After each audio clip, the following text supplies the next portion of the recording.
మరి బీసీల యొక్క రాజకీయ చైతన్యం కోసమో లేకపోతే వాళ్ళకి ఆర్థికంగా బాగుంటానికో ఈ రాష్ట్రంలో ఎన్టీ రామారావు, వైఎస్ రాజశేఖర రెడ్డి గారు, ఇప్పుడు జగన్మోహన్ రెడ్డి గారు మరి వాళ్ళ అభ్యున్నతి కోసం బీసీలు కాకపోయినప్పటికీ వాళ్ళ యొక్క ఉన్నటువంటి బాధల్ని కష్టాలని దగ్గర నుంచి చూసినటువంటి వ్యక్తులుగా మరి వాళ్ళకి మద్దతుగా వాళ్ళకి కావాల్సినటువంటి అన్ని 100% తీర్చలేకపోయినా దాదాపు చేయగలిగినటువంటి వరకు శక్తి వంచన లేకుండా చేయడానికి వచ్చేస్తున్నారు. అటువంటి వ్యక్తులకి మద్దతు ఇవ్వాలని చెప్పి బీసీ సోదరులందరూ కూడా ఆలోచించుకోవాలని చెప్పి ఏ ప్రభుత్వం అధికారంలో ఉంటే మరి మీకు సంక్షేమ కార్యక్రమాలు కావచ్చు, రాజకీయంగా కావచ్చు, మీకు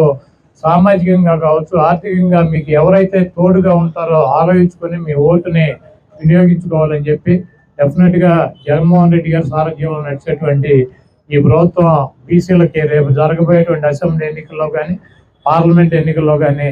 పెద్దపీట వేస్తుందని చెప్పి నేను ఆయన దగ్గర నుంచి చూసినటువంటి వ్యక్తిగా మరి రాష్ట్రంలో ఏ ఇతర రాజకీయ పార్టీలు కూడా చేయలేనటువంటి విధంగా బీసీలకి ఎమ్మెల్యే సీట్లు, ఎంపీ సీట్లు వస్తున్నాయని చెప్పి జగన్మోహన్ రెడ్డి గారిని దగ్గర నుంచి చూసినటువంటి వ్యక్తిగా మీ అందరికీ మాట ఇస్తూ మరి ఇంత మొదటి సంవత్సరం వార్షికోత్సవాన్ని ఇంత ఘనంగా నిర్వహించినందుకు రాష్ట్ర స్థాయిలో, జిల్లా స్థాయిలో బీసీ నాయకులందరూ కూడా ఇక్కడికి వచ్చి మా బీసీ నాయకుల్ని అభినందించి వాళ్ళని ప్రోత్సహించినందుకు పేరు పేరున మా